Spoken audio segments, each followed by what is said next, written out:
On its 1978 release, Superman the movie, like the planet Krypton, exploded.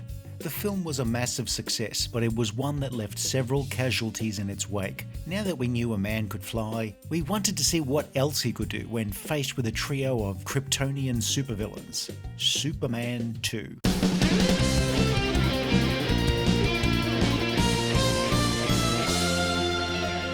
From the get-go, Superman and Superman 2 were originally planned to be made concurrently, with director Richard Donner shuttling between sound stages to try to bring to life his vision of the Man of Steel. The producers were running out of money, and the decision was made to put the second film on hold so that they could get the first film out the door. I mean, hold off on buying the surfboard while you're still clearing away the snow. Superman 2 begins with the famous investigative journalist Lois Lane finally suspecting that Clark Kent and Superman might just possibly be potentially maybe one in the same person. You think I'm Superman? Boy, you certainly have some imagination, Lois. Bye-bye, baby. But it's clumsy Clark who, in a sorry not sorry moment, gives the game away, since he's been in love with Lois since forever. We better talk. He shows her his Fortress of Solitude. I wanted you to see it. And because of the lousy Arctic broadband internet in the Fortress of Solitude, there's no Netflix, but there is chill. Superman's mother Lara tells Superman that if he wants to date a mortal, then that's fine, no problem, even if it is that no-good human hussy harlot, but he has to give up his superpowers forever. Lois watches this exchange with a sense of awkward regret, since she was only after a one-night stand. But after what that desiccated hag of a future mother-in-law said, all bets are off. Rewinding back to the beginning of the first film, 3 Kryptonian villains, Non, Ursa and General Zod, had been put on trial by Superman's father, Jor-El. But for reasons we'll get to later, he's not shown in any way in this film. They are sentenced to be imprisoned for all eternity in a mirror called the Phantom Zone. Now that sounds bad enough, but Non gets motion sickness. These guys claim that if the French government doesn't meet their demands, they've got a hydrogen bomb ready to level Paris. But jeepers, Mr. White, that's terrible. That's why they call them terrorists, Kent. After Superman has prevented a nuclear bomb from detonating by throwing it into space, the shockwave frees the trio, who head for Earth, with dreams of revenge, conquest, a change of clothes for Non, and perhaps they might stop by an Italian bakery to pick up some cannoli. Excuse me, sir, I think you're sitting in my seat. Clark gets his first clue that he's made a huge mistake. Despite having given up his powers more or less on a whim, Superman has to try and beg for them to be restored. I failed. So he can face off against General Zod and his cronies. You know how it is, you go on an overseas vacation and then you suddenly hear your own accent and you're briefly overjoyed until you hear that voice is arguing with the street vendor, demanding to speak to the manager. Big one's just as strong as Superman. A massive fight in Metropolis ensues before heading back to the Fortress of Solitude for one last showdown. A sentimental replica of a planet long since vanished. No style at all. I expect better manners from my guests, Zod. The film itself is a fair bit of fun, but it's definitely a small step down in quality from the first movie. If you didn't know the circumstances the film was made under, you'd just say, pretty good, just not as good as the first one. During concurrent principal photography of Superman and Superman 2, relations between producers Alexander and Ilya Solkind with their producer Pierre Spengler and director Richard Donner became strained. Like someone living on a diet of white bread, potato and pasta, the Solkinds wanted to have Richard Lester ready to go as a replacement for Donner, having brought on the English director officially to act as a go-between. What do you want? Australia. Except the Solkinds being all kind of Solkinds, they still hadn't paid Lester for his work directing The Three Musketeers years earlier. Are you sure? The script for Superman ended on a sort of cliffhanger that would lead directly into Superman 2. By the time they stopped work on the second movie in order to concentrate on the first, they had more or less half the second film already in the can. Though, why you'd store film in a toilet, I don't know. Do you have a men's room? Yeah, right in the corner. That 50% figure is an estimate, and one that changed depending on who you asked, what day it was, and whether it was before or after happy hour. Superman 2's original ending became the ending to the first movie, and the sequel would have to come up with something new. After a tortuous production and a successful release in 1978, every man and his dog connected with the making of the movie either sued the Solkinds, bitched about the Solkinds publicly, or threatened to walk unless compensation was increased to finish the sequel. It was like that popular sitcom, Everyone Hates the Solkinds. Their first problem, what to do about Richard Donner. Let's say, metaphorically, the cast and crew were gathered in an empty studio while Alexander Saul kind addressed them and said, all those working on Superman 2, step forward. Not so fast, Richard Donner. Did you see what I did? I have powers beyond reason.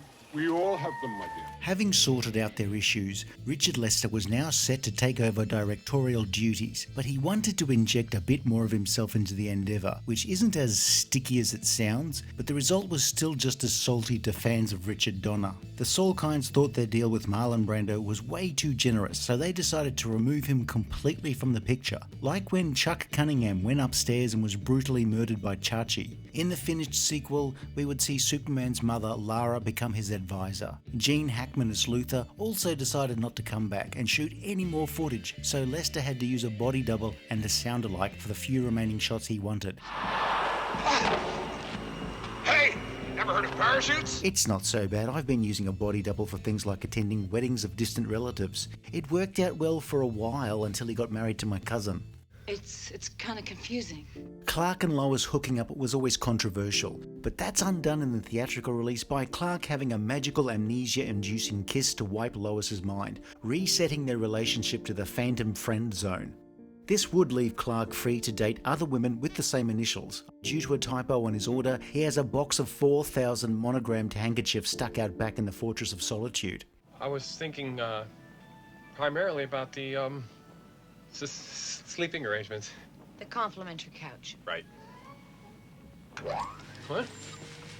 These days we're a little more used to movies with multiple directors and their pissing contests. You can tell who shot what scene thusly. If Hackman's face is visible, then that's definitely a Donner. And Margot Kidder looks a lot more gaunt in scenes filmed under Lester's direction. The scenes set in Niagara Falls are Lester's, and anything with Susanna York as Lara. The diner scene is a Donner, and literally because there's a Donner walking by.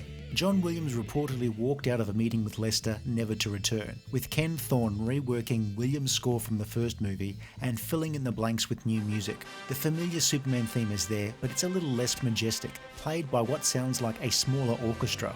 Gone was Donner's verisimilitude, and in came Lester's goofy comedic touches. Lester was less of a perfectionist than Donner, but happy to just call the shots like a technician and get it done. I see you are practiced in worshipping things that fly. Good. Terence Stamp makes an excellent Zod. He's unusually softly spoken, but with an evil temper ready to flare, like mixing a burning battery with premium unleaded fuel. Kneel before Zod! Sarah Douglas is Zod's sounding board, Ursa. What an undemanding male this Superman must be. Yeah, and you could use the tuck here and there yourself, sister. And Jack O'Halloran is the mute beast, Non. General Zod does not take orders. He gives them. Most of the rest of the cast returned from the first film. Lex Luthor tries to ingratiate himself with Zod's crew, but gets nowhere. Lex Luthor, ruler of Australia. Activate the machine. Christopher Reeve gets to play Superman as a puppy in love, and one who gets beaten up cheaper than a dollar store umbrella. Margot Kidder is full of verve as Lois. Chemistry is everything for a romantic storyline, and Reeve and Kidder had that, despite the fact they would approach their roles in very different ways, leading to occasional bickering. Reeve was serious while on set, while Kidder was a kidder. Both were so good in their roles that you bought into the Clark and Lois relationship. Way too much thought went into ensuring the right amount of bollock bulge for Superman, with a metallic cup fashioned. This led to Kidder, when strapped to Reeve for hours in a flying harness, relieving her boredom by flicking Reeve's codpiece. Stop it! Stop it! No! Stop it! Stop it! Quit it, Kidder! Production on the reshoots had usual issues, but the film turned out okay, and it still made money when it was released in late 1980 in Europe and summer 1981 in the US. Lester would return with most of the cast 2 years later with a film that was his from the ground up, but fans of Richard Donner weren't satisfied. Donner would of course go on to make films like The Toy with Richard Pryor, The Goonies, and of course the super successful Lethal Weapon films. So he really didn't need this Salkind shit. But there was still a gaping wound over how he never got to complete his version of Superman 2. Let's go get him! Come on. Yeah, I know some doodle. Come on, let's go.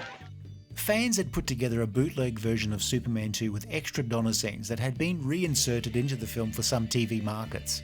But in 2006, Warner Brothers decided to get in on the act and get Donner and writer Tom Mankiewicz to work with editor Michael Tao on Superman 2, the Richard Donner cut for home video release. It's a small-scale project with a budget to match. It used as much of Donner's footage as possible and as little Lester as possible in order to tell basically the same story. Most of the story beats are the same, but there's often a much better balance of drama and comedy. There's everything. Wrong. Why didn't you go before we left? That was 2 days ago.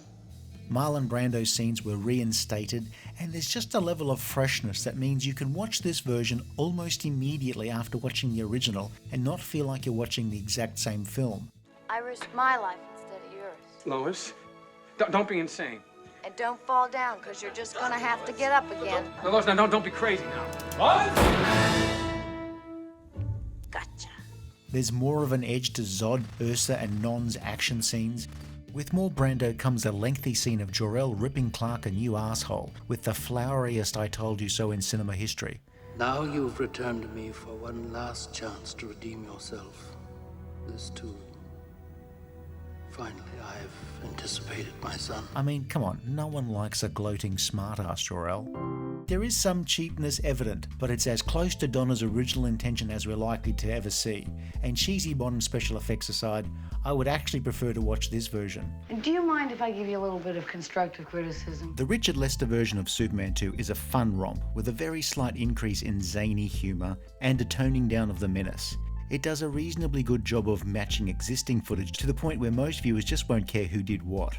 You'll know when you see it. It is a solid sequel to the first film, one that doesn't soil its memory or the bed. Actually, I was thinking of something bigger, something that flies, something more in blue.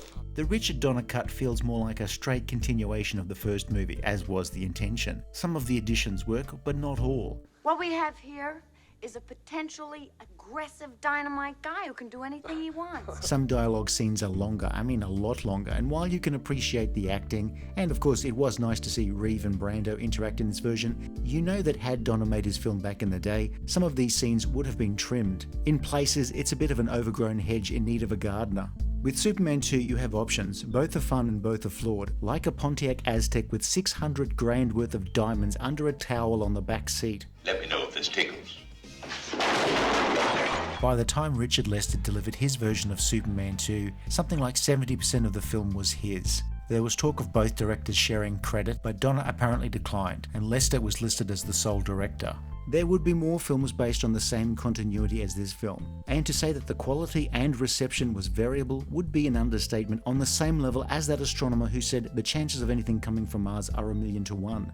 Yes, I've noticed. Superman 3, Supergirl, Superman 4 The Quest for Peace all follow. The later Superman Returns film ignored Superman 3 on and became a new sequel to Superman 1 and 2. Superman! The chances of another Superman film being even this good were 1,000,000 to 1, but still they came. Never thought this thing would go the distance. If you enjoyed this video, please like and subscribe, leave a comment below or check out some of our other videos.